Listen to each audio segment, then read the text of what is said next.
Welcome to a brand new episode of Sequel Rights, the podcast where we take a look at the franchises that make you go, they made how many of those? And we give each and every sequel a fair trial. My name is Jordan Kamps, and I'm here with Elizabeth Helly and Tyler Hymanson. And apologies for sounding not super enthused this week, but there's lots of awful things going on in the world right now. And I've got the news streaming on the TV behind me, and there's lots of unrest in the world, and I'm feeling it this week. I know everyone else is feeling it way more than me. I'm just some random guy. But we just wanted to say that we're here supporting everyone the best we can in the Black Lives Matter movement and all the protesters out there tonight and over the weekend. I don't know if anyone else wants to say anything, but I just wanted to say something. Yeah. We record a week out, so that's true. Maybe things could change by the time we even end up posting this. But just know that we're not ignoring the situation, but we're also not the experts in any way in that arena. I mean, like, we talk about movies and joke around about them. So we're just going to keep doing what we do here, but just know that we're not ignorant of the situation, and it is on our minds and our hearts. Yeah, absolutely. And that, if you need a little bit of popcorn, a little bit of a distraction, great. We're happy to offer that for you. But at this time, I would recommend maybe turning internally and sitting with the discomfort and sitting with all the feelings of what's going on right now, and not being turning away from it when it's not convenient or when it's uncomfortable, because sitting with the uncomfortability and the uncertainty and just knowing that I do not know enough and I have not done enough to change the situation should be, at least for me, that's how I am going through every day, of just what can I do to educate myself and to be a better ally to our Black community and all of our people of color who listen and are just citizens out there who don't listen. So with that being said, let's talk about this Universal 1440 cheerleading movie. Yeah, let's bring it on again. That's right. There's lots of horrible things going on in the world, but there's always time to spend $7.99 to buy Bring It On Again on Vudu.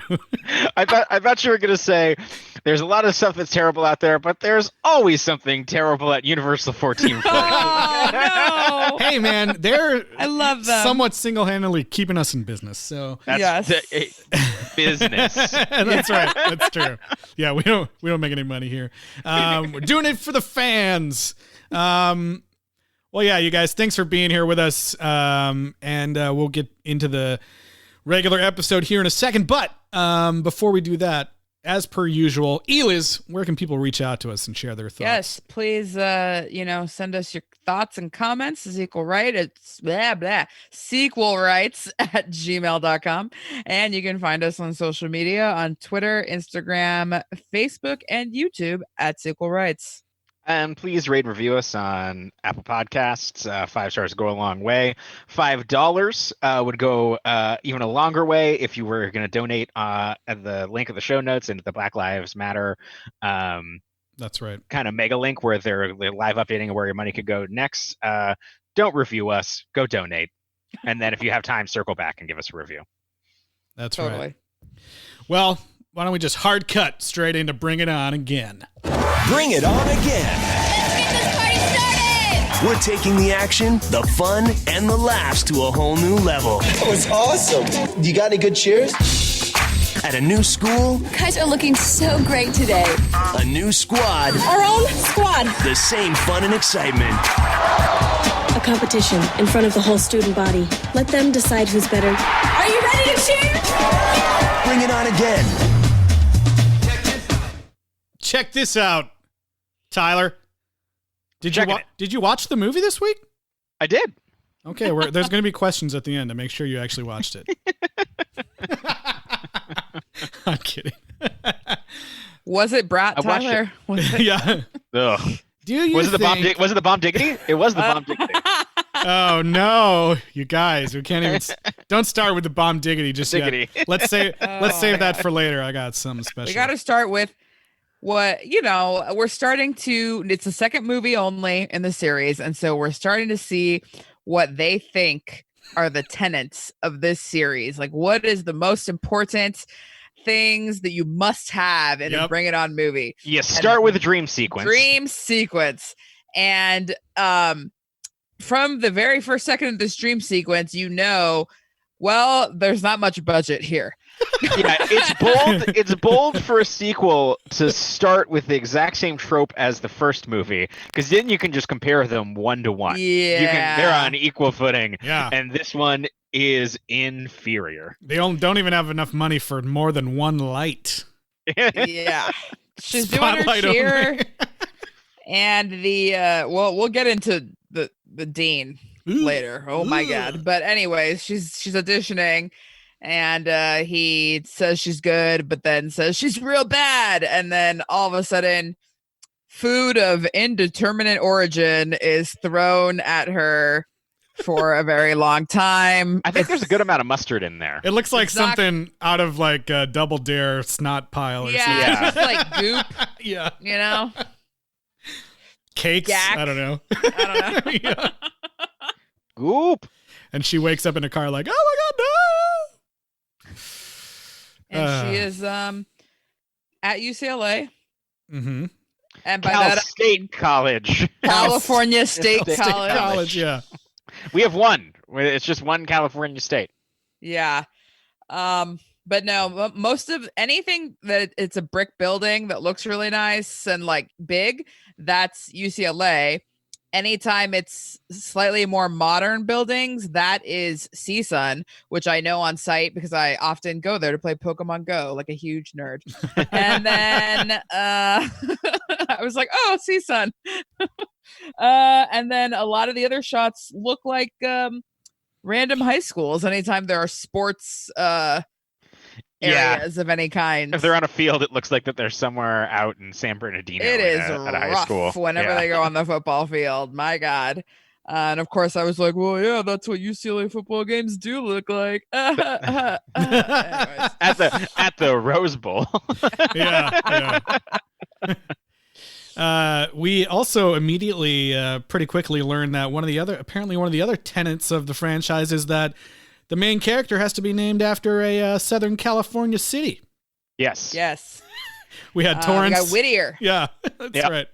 Torrance and Whittier. I don't know if I've ever heard of a girl named Whittier. No, that's what made me think like this must be a thing, or they're trying to be funny. Yeah. So okay, wait. We all need to make a guess right now. As Commerce. To what you say commerce? Okay. What will the next one be? I'm going to write this down so I actually remember. Tyler says commerce. Clementi. I don't know. That's not a real name of a city, though. I know. I mean, what do you think? It's going to be Barbara. Riverside. I wanted to say Pasadena, but I'm like, is that even a name? I guess not. Her name's Monrovia. Well, that's a good one. Oh, actually, Arcadia. Arcadia is probably. Arcadia. Okay. That would be so great.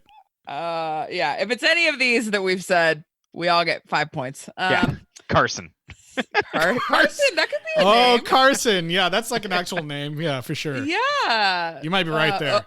How about like Ojai? Would that work? Ojai? I mean, come on. Rialto? They made Whittier work, so I think. Hi. Okay. Anyway, we're in college for this one. Yes. And at the beginning, with a bunch of 30-year-olds. Yes. Before we learn who Whittier is and stuff, really much about her, we see her friend who is black, and I was like, oh God, please don't tell me that this is supposed to be Torrance and oh yeah, Isis. I was gonna be so pissed. Oh yeah. And because I remember you said there was a deleted scene where they were in college together. Yep. At the same college, and I was like, please God, don't make that the case. And thankfully someone had the good sense to say, don't do it. New characters. Yeah. And so they went with new characters, and thank God they did. But yeah, they know each other like from cheer camp. It doesn't seem like they went to the same school. Yeah. Cheer camp. That's Monica. Monica Yes. is her name. The character's name. Yeah, and we are early on set up with the feminist ballerina / emo literary history girls or whatever. Yeah. Felicia I Day. mean, Felicia Day. in a very early role of Yeah. hers. And I mean, I went to USC, so I get it. All the buildings are named after horrible people. So that part I thought was funny, but then her kind of over emo-ness, I was like, oh, this is very over the top. No, yeah, Like- they were making. She was basically saying that like this college is built on, these are slaver imperialists that we should not be Yeah. honoring. But the character is such where they're making fun of that person who gives a shit. Yes. At USC, it was always the Nazi people. Like, I think our buildings were named after a famous Nazi, the guy who caused the Teapot Dome scandal. That's a scandal you haven't heard about since high school. And then I think people that worked with Nixon a lot. Sure. Yikes. So, yeah. Anyways, this one was a slaver and an imperialist. Yeah. Ugh. I mean, as most storied institutions are in this Yeah. country. Did you guys happen to see the director of this movie? Oh, yes. Yes. We are Our very, buddy. very familiar with the work of Damon Santostefano. Yes. He tortured us previously with Oh, Cinderella stories aplenty. Two of them. To another Cinderella Yeah. story, and He's Once great. Upon a Song. He's great. Okay, so first of all, this one came first before all those, and I was gonna say he's great with film titles, like it was his idea, but he comes up with "Bring It On Again" and the other one, Another Cinderella Story. I thought it was. We were kind of like joking last week when we were announcing, the name of the next movie. And I feel like the title sequence makes it even funnier in this because it's literally like, it comes up with the letters just like the last movie, like, "Bring it on." And then instead of putting "again" underneath it, it just like explodes the "Bring It On." And then "Again" gets its own separate title card. And I was like, oh man, that makes it seem even more ridiculous. Is it the only sequel that has the subtitle "Again"? There's got to be The Empire Strikes Back Again. that we've No. done. I mean, I think it's the only one that we've done that's again. Yeah, There's got to be other agains. I can't. I suppose. I mean, Another is very close, but yeah. Another Cinderella. But also, story. this movie was written by two of the Gunn brothers, Mark and Brian. I did see that. Are they related? to Yeah, that? they are the brothers. They Ah. also did Brightburn, so kind of a hard left there. Yeah. Yeah, that's pretty funny. Interesting. I mean, yeah, I would say that there's actually some funny moments in this movie. There is. It's very strangely the film, the good parts are parsed out in a very strange way, if that makes sense. Yeah. You're just kind Yeah. of like, oh, that was actually funny. Yeah, I would say. Yeah, I would say at the start of this movie, I was like, oh god, this is gonna be so bad. And then I feel like things got better as it went along. Yeah. It was so Um, strange. Did yes. Yeah. Well, we can talk about how you hated this movie, Tyler. No, I'm kidding. But I could have done with less beatboxing. oh well, yeah. If you're gonna have a mix master in your movie, you gotta have some. He's got to draw. Wait, there's two mix masters in this movie? No, there's only one mix master, and then there's just a mascot that insists on beatboxing all the time. He's also a turntablist. Yeah. Yeah. A turntablist. I did like. I mean, the actor who is the mascot, Joshua Gomez. I really loved him on Chuck, and Yeah. So he's actually really funny, I think. And just he's not given much to do here, but It's just No. very strange. All the people that like became more famous later on have all the small, tiny roles in this movie, and all the people in the lead roles didn't really go on to do as much. Yeah. Yep. That's another weird. The movie is very weirdly distributed in all aspects. We get an early dating ourselves moment where Monica says that something was like ugly on an Osborne, which I was kind of like, is that what the Osbournes were known for, being ugly necessarily? Like, oh boy. I mean, if she had said like loud or in a reality show or argumentative, but like ugly, I don't know, whatever. Like, yeah, that was weird. There's some odd moments in this movie. I will say that once it started going in the beginning here, I was kind of like excited that it was not a 100. I mean, the movie's called Bring It On Again, but it's not actually like, it's not like we just sat down to watch the exact same movie again. There's like different stuff going on. I was pleasantly surprised when it got to the point where it's like, we're going to make our own Splinter cheerleading squad. Yeah. And that's like pretty far into the movie. I almost was like, oh man, they're introducing this way too late. It's weird because the description online says like, students who can't get into their cheerleading squad create their own team, and I'm like, that's not at all what happened. Yeah, no, that's like skipping half the movie. Yeah, but it's interesting with Monica because it's cool in that the first movie was about cultural appropriation, and in this time that it's both cool and not cool that they totally ignore that, I guess. I mean, it's cool that everyone just, her race is never really an issue. The issue the other cheerleader has with her is that she doesn't want to, follow the moves or whatever. She doesn't want to obey her.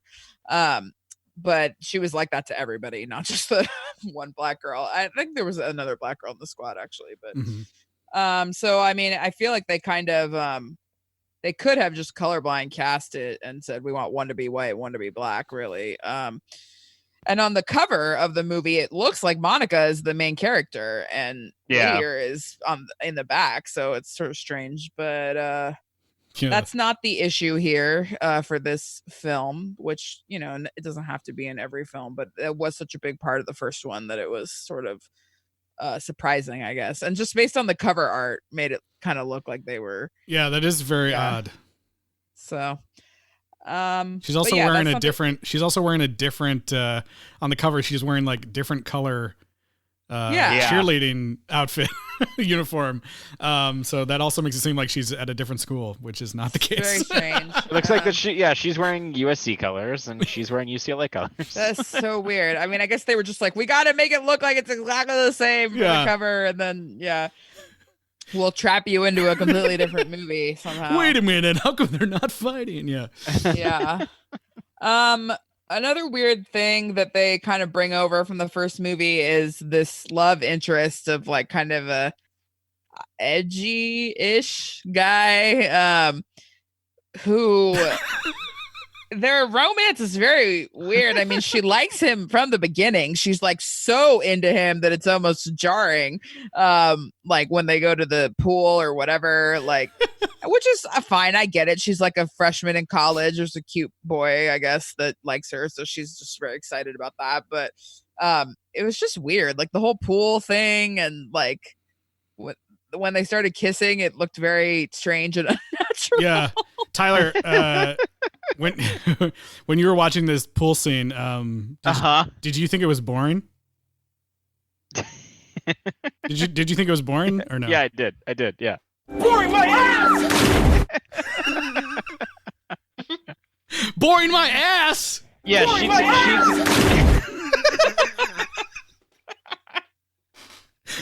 Yeah. I laughed out loud at that. Sorry. Sorry, guy who is that playing that role. Yeah. Interestingly, I spent the whole movie being like, who is this guy? Like, why do I know what he's from? I really don't, but he is the Bizarro brother, like Bizarro version of Jonathan Jackson from General Hospital, but probably most people know him from Nashville.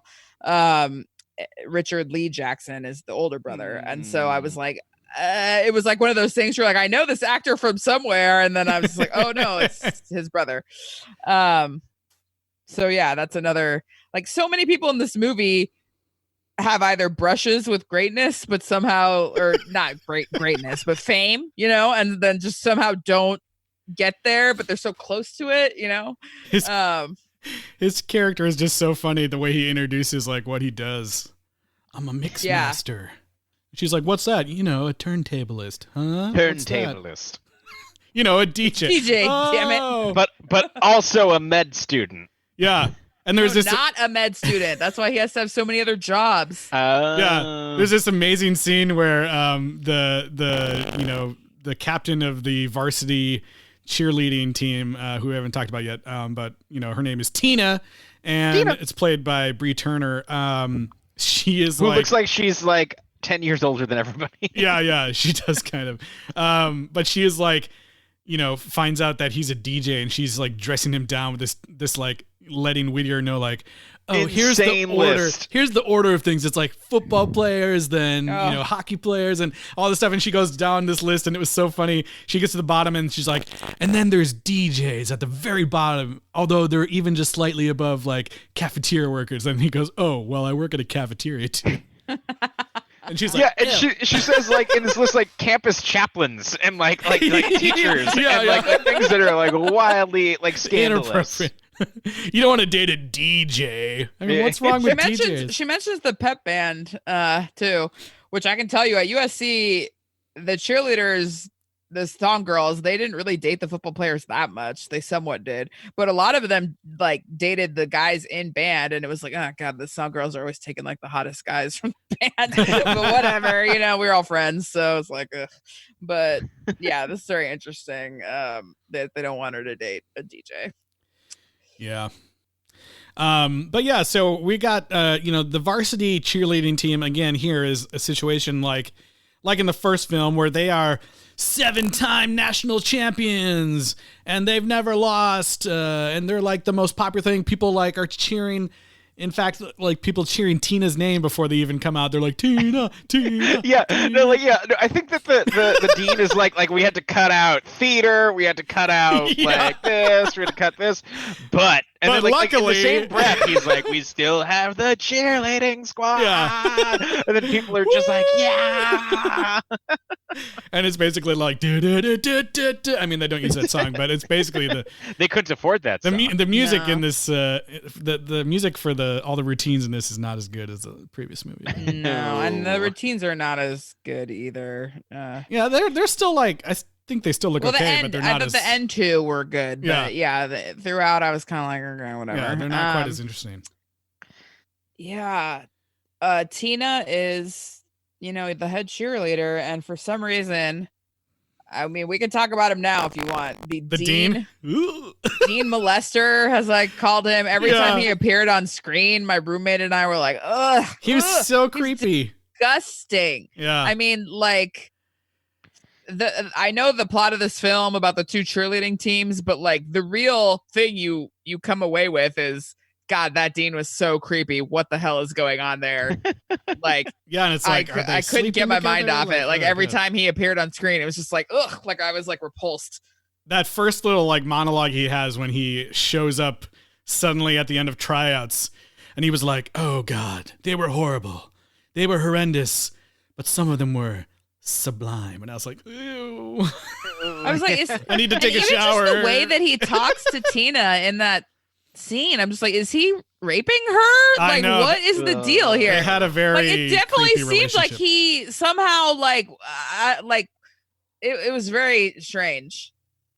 Yeah, and I don't know why this guy chose to play it this way, because the lines themselves are not really that creepy had he just delivered them like a normal human. Yeah, but instead he was like, I'm, you know, my headcanon for this character is that I have raped every student at the school. You know, like, oh God, isn't that what it seemed like? Yeah, it seemed like there was so some disgusting sexual relationship going on between the two. Yeah, it was not is very strange, very gross. It wasn't like they were playing that as a joke or a satire or something like this. I like your headcanon because it made it seem like there was a choice that this person made individually. Yeah, I think so. Or the director was like, maybe you should play a little bit more creepier. You should play a little bit more conservative radio. Yeah. He never gets a comeuppance. He just kind of like continues to be that way, but now towards a different girl. The only time anybody calls him out, there's one female professor when he's judging that's kind of like, dude, knock it off, when he's getting like too aroused by the cheerleading routine. Like it's it's like it's so gross. The tryouts end and it's like, Tina is alone in the gym with all the lights off, and I think the first thing he says is like, I've been here for all 6 hours. Yeah. And you're like, oh, I didn't know you were here. He's like, I was here the whole time watching you. It's like, oh my God. Ugh. Yeah, like, it's like, what the disgusting. fuck? It reminded me of that scene in The Great where she's just like, you probably don't want to hear the story, like of the time that your father raped your aunt. Oh, and he's like, oh no, I was there. I was playing soldiers in the corner. Yeah. Great show, by the way. Yeah, it's awesome. So yeah, it's the premise of the first half is that he wants Whittier to be next year's head cheerleader for money reasons, I guess. Well, yes, he has a human trafficking ring then. Seriously. He thinks that she's got it. Whatever that means. Where there's like another nondescript blonde girl who's next in line that seems fine. I don't know like what his problem with her is. Marnie. It's unclear. She's a little aggressive, but that's about it. Which is weirdly, Marnie is Bethany Joy Lenz from One Tree Hill. What's the premise of One Tree Hill? It's two guys that don't know they're half brothers. There's and then a hill. They're both hot and they have a bunch of hot girlfriends, and then they all like switch and and like, now you have this girlfriend and I took your girlfriend and like we don't like each other and we have the same douchebag dad. Okay, but so wait, they know they have the same dad, but they don't know that they're brothers? No, they don't find out. Like, I think the beginning of the show is they find out they have the same dad or something. Oh, and then they're like, now let's switch girlfriends. Well, I mean, now we can have the same girlfriends too. Now let's go to the girlfriend switching tree. But the thing with One Tree Hill is the show went on so long that they were like, let's just do I think it was a 5-year flash forward so that they could do like the adult lives of the same five people. But anyways, I only watched like the first 2 seasons. Was that called Two Tree Hill? There's no more people to sleep with in this One Tree town. Yeah. So, Bethany Joy Lenz was one of the main. She was kind of like the gal pal of Chad Michael Murray that he never noticed, but then she ended up going with the brother. Yeah. Classic anyways. One Tree Hill. Yeah. But this concludes the One Tree Hill segment of this podcast. I had to know. Other people in the movie also end up on One Tree Hill, so it's very weird. But anyway, at the time of this using movie, that Bring she It was On Again going hookup. by, I think, just Joy Lenz, but she spelled Joy Joie, which is like joie, right? Joie de vivre. Like, yeah, okay. But when she becomes Bethany Joy Lenz, she goes back to the regular spelling. So I'm kind of like, I wonder what she went by at that time. Did people call her Joy? Did they call her Joie? Like, Joie? Whatever. Joie Tree Hill? She's changed her name like a crap ton of times, and she's now married to a guy who's in a band with Richard Lee and Jonathan Jackson. So well, let's get to the real star of this movie. Someone mentioned the word of the day earlier in the episode. If you're a fan of this podcast, I don't know, we never asked you to say this, but maybe you might be like, man, have you guys ever listened to Sequel Rights? It's the bomb diggity. And maybe in 2000, like, were people using that word in 2004? I don't know. Screenwriters were. Was it the cool? Is it a super cool word? I don't know. But look, they use it a crap ton of times in the movie, and we have the proof. Monica, if you want to be the bomb diggity, bomb diggity, bomb diggity, Bomb diggity. Bomb diggity. Bomb diggity. Bomb diggity butt? Did she just say bomb diggity 3 times in one sentence? Yes, she did. Yes. Oh my God. Wow. Good job, Justin. I mean, it was only like, 12 seconds long or something, but, it happens. True. It's true. It's enough. One's too many.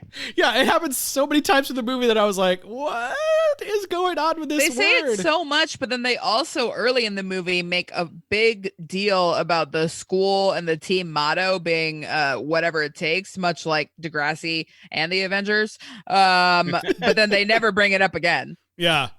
They, I don't know if it was like, yeah. I don't know if they were like, oh, the first movie had fun slang words. We got to like bring in our own. She also brings back saying that it's the poo. Yeah, like, that's she what I only was says gonna it once say. in the beginning. But Yep, they mentioned that a couple times. That's the only other hangover from the first movie. But it's just so shoehorned in. Everyone's saying bomb diggity. They even write it on a board at one point. Like, what? I don't know what's going on with that. But, we get there's not really much to talk. I mean, do you guys want to talk about the tryout scene? There's another tryout scene in this movie, but there's not really much to talk about. it's not as good. No. I want to talk about the first football game. Oh, yes. When we're all still on the varsity team. And I don't know how closely you were looking, but the crowd at this football game is full of cardboard people. Did you see them? Yes. Okay. I did not Everywhere. see them. I did not see them. I mean, okay, so like I get it. It's a movie. Cardboard people is not the worst sin ever. Like it's a thing. You can use it, but you got to put them in the back and on the side, like out of frame, out of focus. And then it's like, these people are like in the front row, like in the middle of the shot, like multiple cardboard people. I was in it. And then the real people that they have are not people that would be in attendance at this game at all. Yeah. Nor does it look at all like a Division I college football game. Yeah, I did think I didn't notice the cardboard people, but I thought there was one shot like when they were coming out of the locker room area onto the field, where I thought that there was a shot that made the stadium look way bigger than it did than when they were actually out on the field as cheerleaders. I was like, oh, now it looks like a high school. But before that, it looked like, whoa, this is a huge stadium. That's I should go back and smaller watch than it. the high school in Bring It On. Yeah. Which I get the budget, but I just feel like there had to have been a better way to do this. Like, even the name of the movie alone, if you say, hey, we're on a college and or high school campus, we're filming a sequel to Bring It On, and whoever comes gets pizza and is an extra for 2 hours, yeah. I mean, Justin's an extra. I was an extra. I was an extra in a movie where they in fact did also utilize cardboard people, but they were they were using these cardboard people in the way left field, way far away from home plate, out in the outfield, and it was always like, I don't know, one cardboard person for every 2 real people. Yeah. So I thought you were going to say that they did use cardboard people, but at the end they granted my wish and I became a real boy. Debatable. They're like, oh God, that one's looking at me. Yeah. So Justin, you said you actually bought the movie? I did, yeah, because I was like, I wanted to be able to record clips from it and stuff. I only rented it, and my rental is over, so you need to go get a picture of the cardboard people. I can do that for you. I can do that for you. Yeah, there's at least 2 shots with multiple cardboard people. I refused to buy the Blu-ray. I was telling Tyler, we always talk about getting the next franchise on the books so that we can.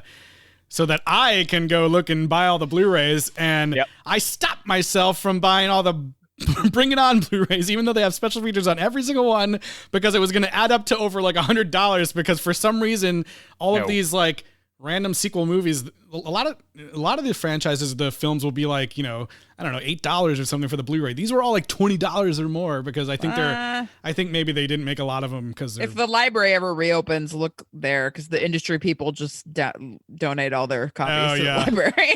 It's not a bad idea. I'll just, I'll just watch them online for now. Streaming is fine with me. Yeah. I don't need to see the alternate opening or the do's and don'ts of Cheers by the choreographer Tony G. Those are some of the special features on the Blu-ray. So after this disastrous football game, I guess it's not really that disastrous, but Whittier becomes famous because she stuck her tongue out. Yeah, I thought that was weird. That was weird. Yeah, it was very strange. I thought at first they were making fun of her, but then they said it was a good thing. And they're like, that was such a cool move. How did you think of that? Like, oh my God, your tongue. Wow. I've been some asshole in a college band shown on TV cheering blindly for sports multiple times, and like you can do it. It doesn't fucking matter. Like, did they cheer for you when you came back into the band room? Like, oh my God, you were on TV, E-list. No, the only people that ever gave a shit was like my uncle and parents who would like sometimes record it. But whatever. That's funny. Yeah, she becomes famous. She gets to go to the big fancy party with all the football players. Yeah, they try to set her up with Chris Carmack from the OC, who just stops in briefly and then never returns. Yeah, and he basically just like stares at her. He doesn't ever he has a few lines, strange. But he just stares like, "You're a cheerleader." It's really weird. Yeah. And eventually they get kicked out of the party.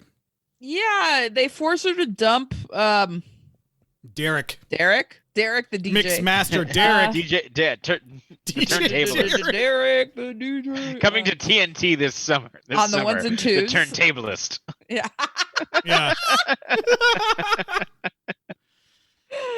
He's a DJ and he knows the future. DJ at night. He'll turn the tables. Oh my God, that's amazing. On crime. That sounds like it was in the credits of Forgetting what? Sarah Marshall. Yeah. Totally. Or it's one of the Chris Evans Scott Pilgrim movies. Yeah. Oh God, good times. Oh God. Yeah, so this party goes bad, and the next practice, Tina decides to haze the shit out of Monica. Yeah. And get her to quit. She basically keeps making her do all these flips and turns and jumps and technical cheerleading things that I don't remember the names of. And eventually she hurts herself doing it. And it's enough and for... she's like, fuck this, I'm out. Yeah, Whittier to just be like, I'm done.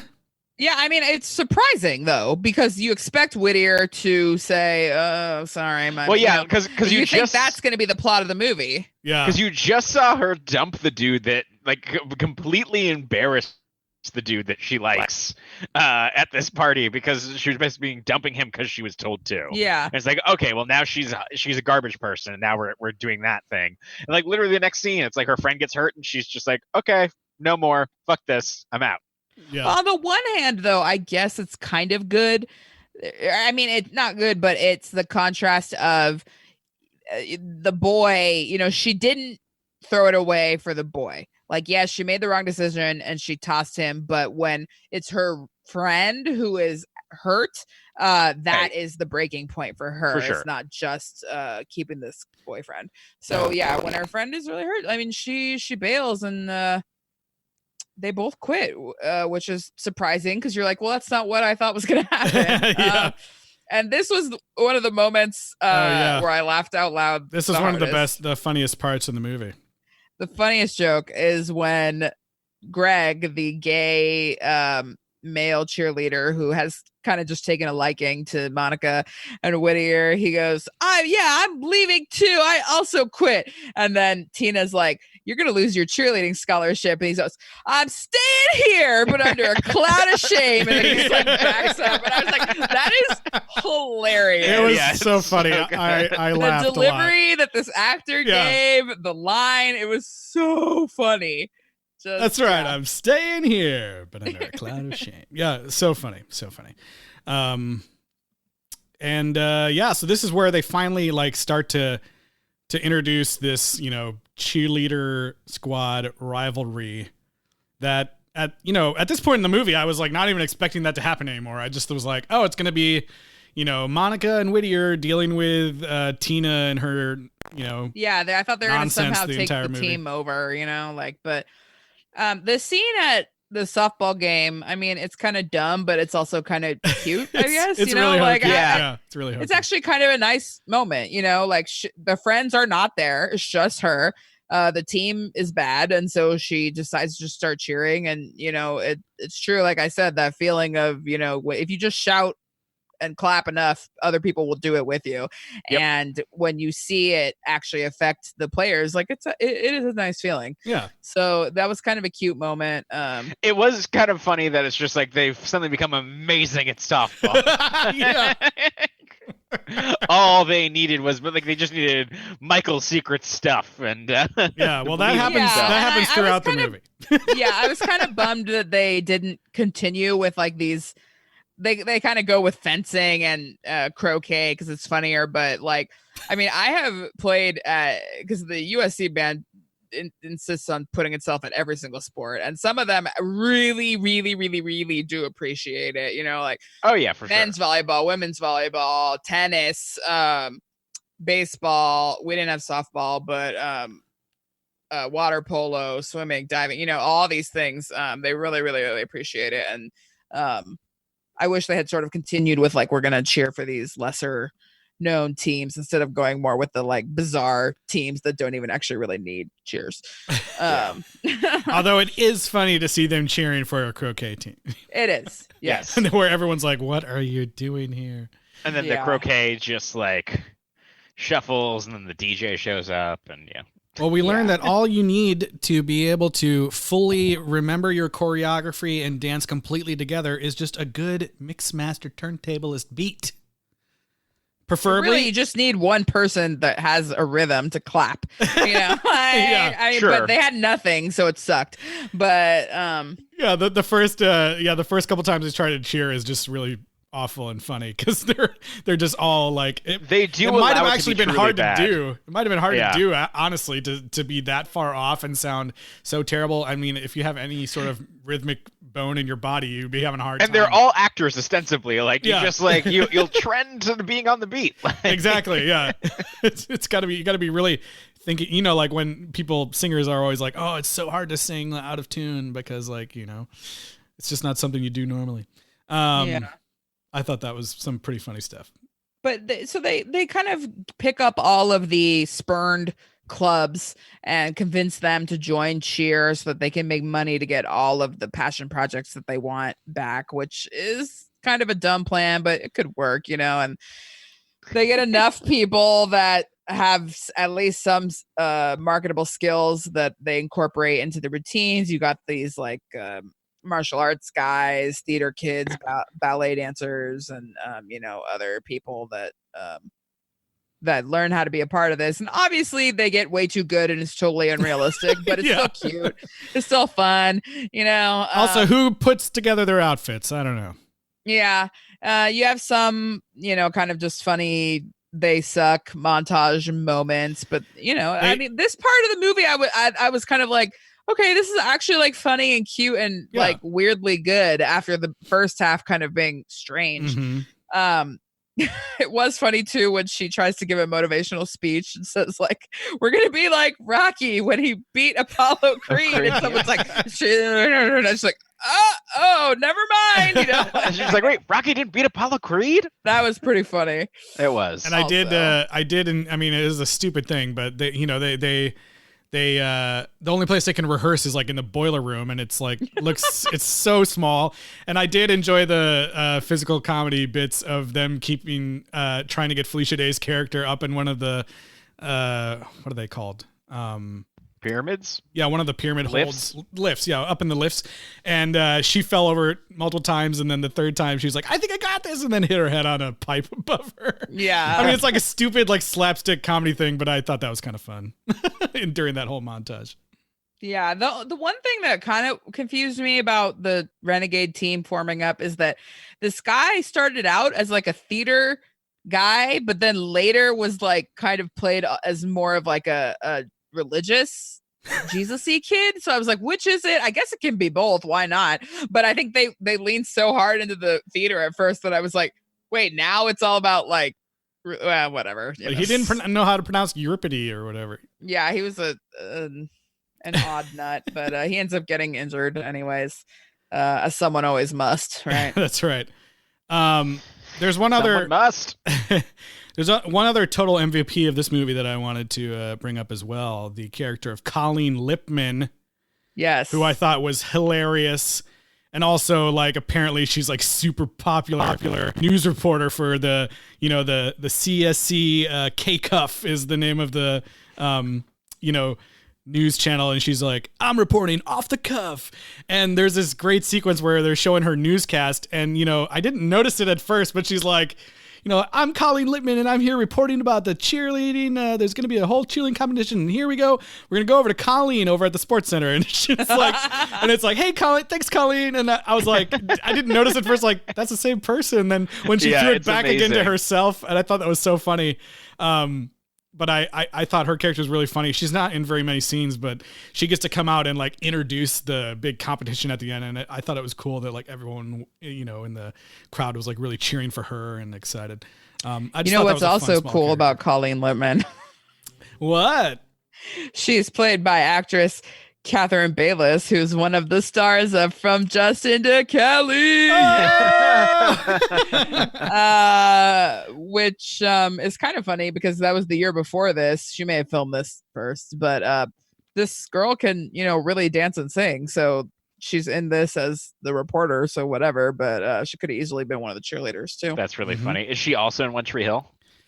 Yes, I think so.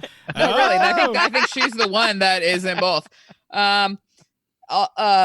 Additionally, when she does that big scene in front of this big library, like at the beginning of her on camera thing for the news report, that is the library, the big giant campus library at CSUN, which is also used as the Starfleet Academy in the latest set of Star Trek movies. They just edit out the back and stick the Golden Gate Bridge there. But I've been there a lot. So not to be confused with the Kaiser campus that is the Starship Troopers Academy. Yes. Well, it all leads up to a moment where, according to the bylaws of the school, there can only be one cheerleading squad that goes on to nationals. Much like the Highlanders. That's right. There can be only one. There can be only one. But it doesn't say which one, I think is what they say, right? Also, like, Dean Perv would be thrilled with two cheerleader teams. I don't understand. Well, there is that moment where she's like, we're going to be two cheerleading squads going up against each other, girl on girl. And he goes like, okay. It's so gross. Yeah, it's really, and actually really bad. Credit to the two female characters in that scene that are allowed to actually react to that in a way that shows they realize how gross it is. Yeah. But the gross pervy Dean, decides that they have until Saturday, which is the end of the week, to get ready for this cheerleading competition that's going to be held on campus to see who's going to go to the nationals. And we get to this big moment at the end of the movie. Cheerleading. You're talking about the dance sequence over the credits, right? No. Hey, we're getting to that. The audience wants to know which team wins. You guys. Oh, right. Because they're not going to watch the movie. I mean, they might. I don't know. It's funny how even though the Renegade team, as they come to be known, has only existed, people have only known about it for like a week. They made some pretty advanced graphics and signs and had them ready to go, despite the fact that for the entire first half of the performance, when the varsity team was performing, the entire crowd seemed to be with them and not a single supporter of the Renegades. And then all of a sudden, when the Renegades start performing, they have very, very expensive, professionally printed graphic hanging backgrounds and people with very elaborate signage. came out of nowhere that are now cheering for them. Exactly. Everyone in the audience is like, "Oh, whoa! I got a renegade sign. What?" I did think it was really funny because I don't know if I missed it or what, but I didn't realize that the squad was called the Renegades until like the very end. So there's that moment where they're interviewing Felicia Day's character during the news conference, and underneath her name it says Renegade Cheerleader. And I thought that was just like a funny like moniker they had given her. Like, this is a Renegade Cheerleader. She's an illegal cheerleader on campus. Yeah, I thought that was funny, but it turns out that was actually their name. So there you go. Yeah, and so the varsity squad does their thing. It's very pedestrian, but it's fine, whatever.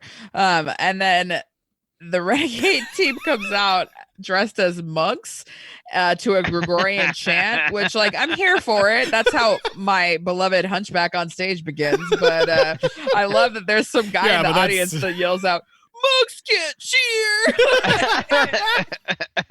I did not hear that off screen, guy, and that bums me out because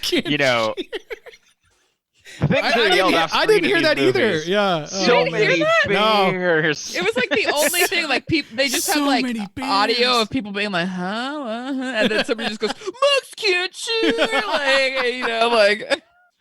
Oh God, that was a weird way for them to start. I agree. Yeah, they get on stage and they strip and have cute little renegade outfits. Yeah, they're wearing like leather. I don't know. It looks like some sort of like. It's more of like a basketball dance squad, Laker girl type thing, which doesn't look very comfortable, is what I would say. No, yeah. Their routine was okay, but I thought it was hilarious that Derek's just in the background, like he's the coolest guy ever. Working those turntables. You remind me of Yorma's character in Popstar. Yeah. He's just like, everybody loves my beats. I just pressed play on the iPad. Their routine was I thought it was cute how they brought, like I said before, they brought in the martial arts and the ballet, and sort of they actually had a reason for that this time instead of just being like, we're gonna bring in things, Yeah. So that was cool.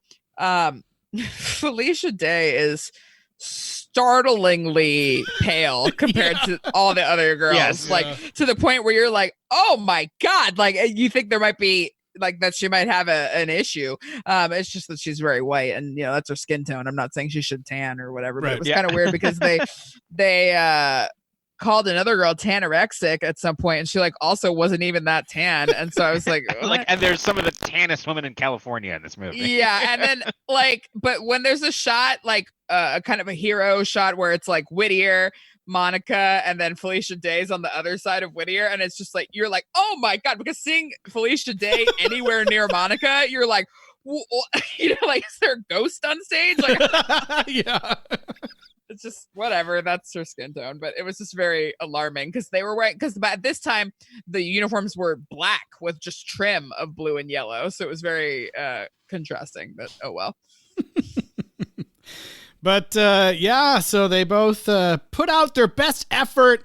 The creepy dean comes out and he, drags it on like we're on an episode of American Idol. He needs his glasses to see who the winner is, and it turns out it's the Renegades. What?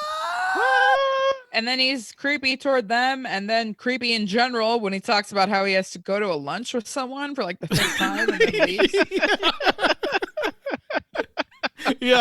Yeah. And he's like, I'm so excited to work with this new talent. It's horrifying. It's really bad. I mean, he's like literally the villain of this film. Like it's just. And then that's the end of the movie, right? There's no like they don't go to nationals. There's nothing else. It just kind of ends with them being like, yeah, we did it. We're gonna go to nationals. Yeah. Just like the end of season 1 of Glee or whatever.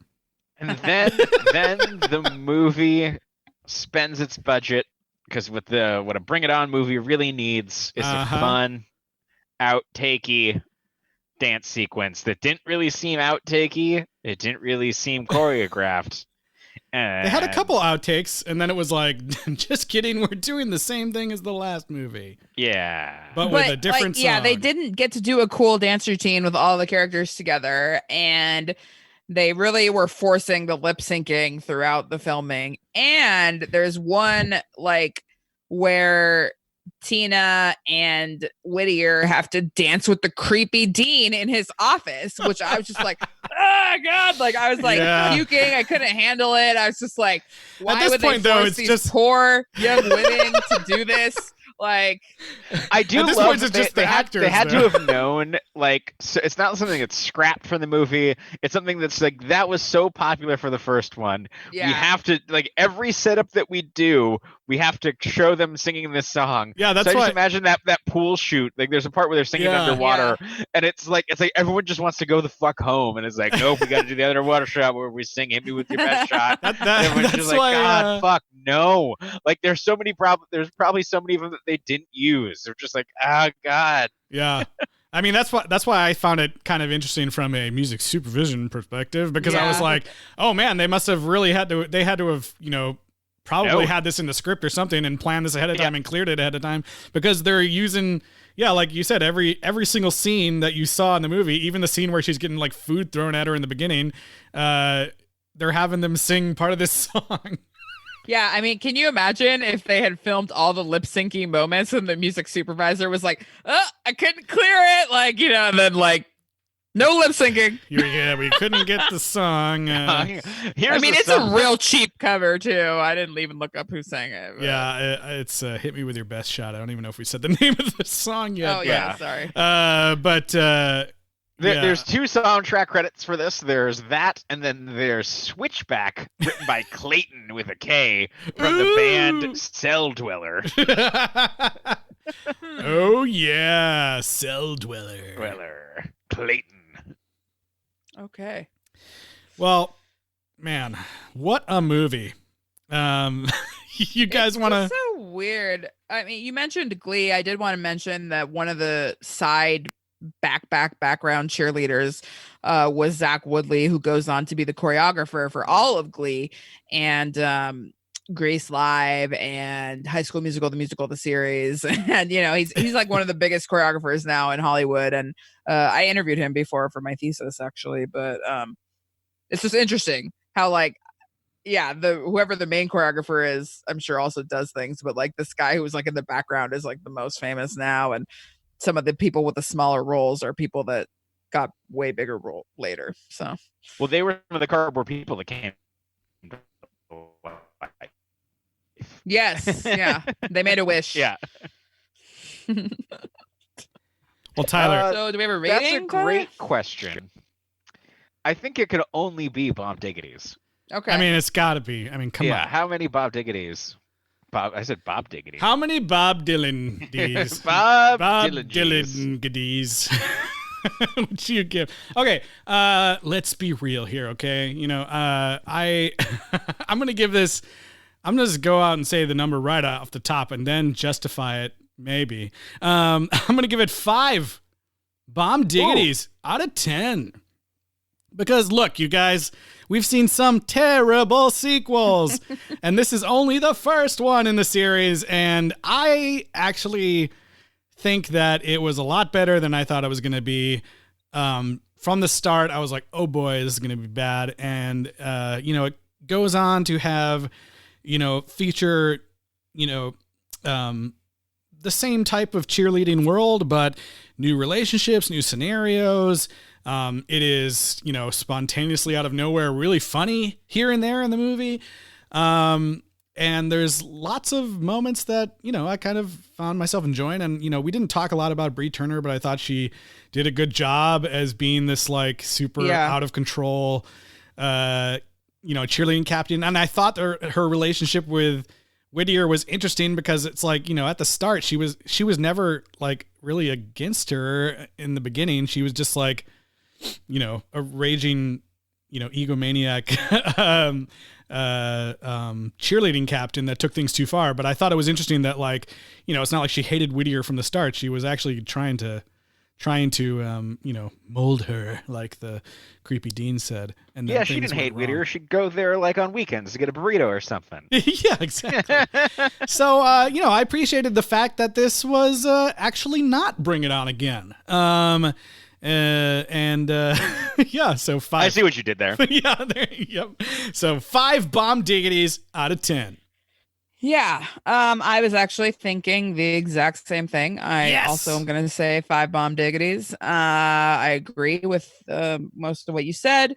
It is strangely hilarious in certain parts, and I think the premise and the story is really cool. That it's not the same issue. It's not quite the same thing. Some of the characters were memorable, and yeah, I mean, I thought it was pretty good. It just they had so little money. I think it just looks so cheap and old. It looks like it came out 10 years before the previous movie. Yeah, it looks older than the original. Yeah, I don't know why. It just the quality and the I was like, did they? I was like, did they just do a really good restoration job or something on the original film? And something about this this main actress, she just looks so old fashioned. Like she looks like Marsha Brady. Like she looks like they pulled her out of the 60s or the 50s and stuck her in the 2000s. Just the way that she's styled and just her look. They don't have her really, not that they need to make her wear a lot of makeup and stuff, but she just looks so old fashioned somehow that I was like, what movie is this? It was strange.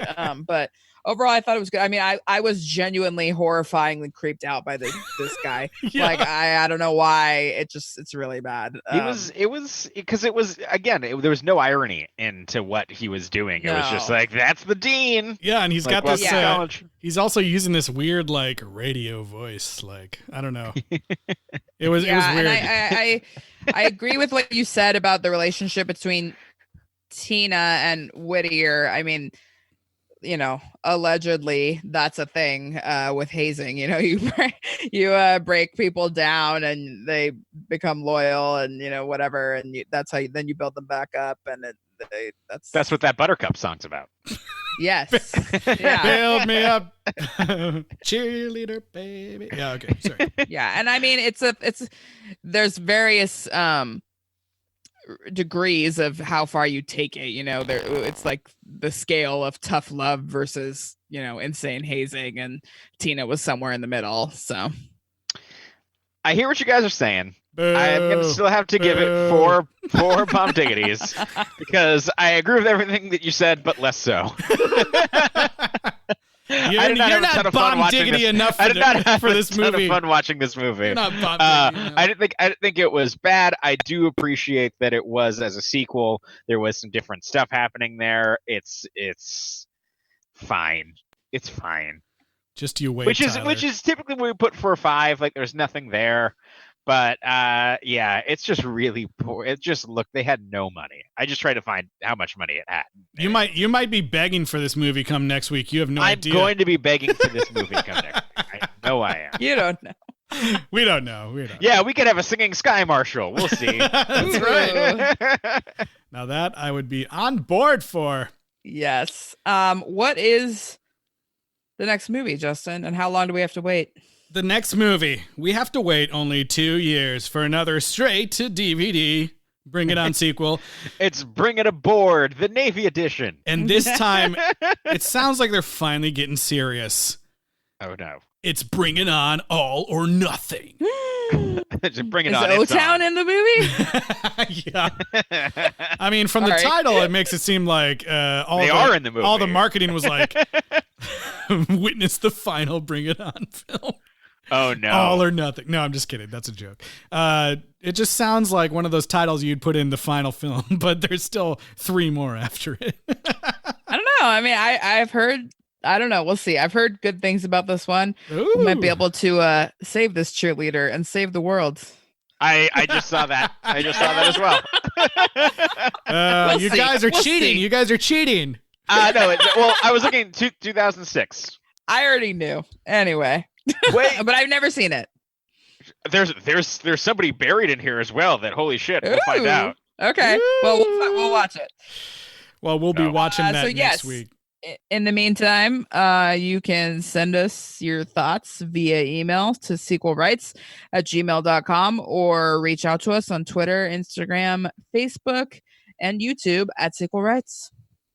And rate and review us on Apple Podcasts. Really appreciate it. And Stay safe out there, stay strong out there, and we will see you guys next week for another silly, pointless movie. Yeah, I can't wait until we finally get to learn if the Renegades won at Nationals. See you guys next week.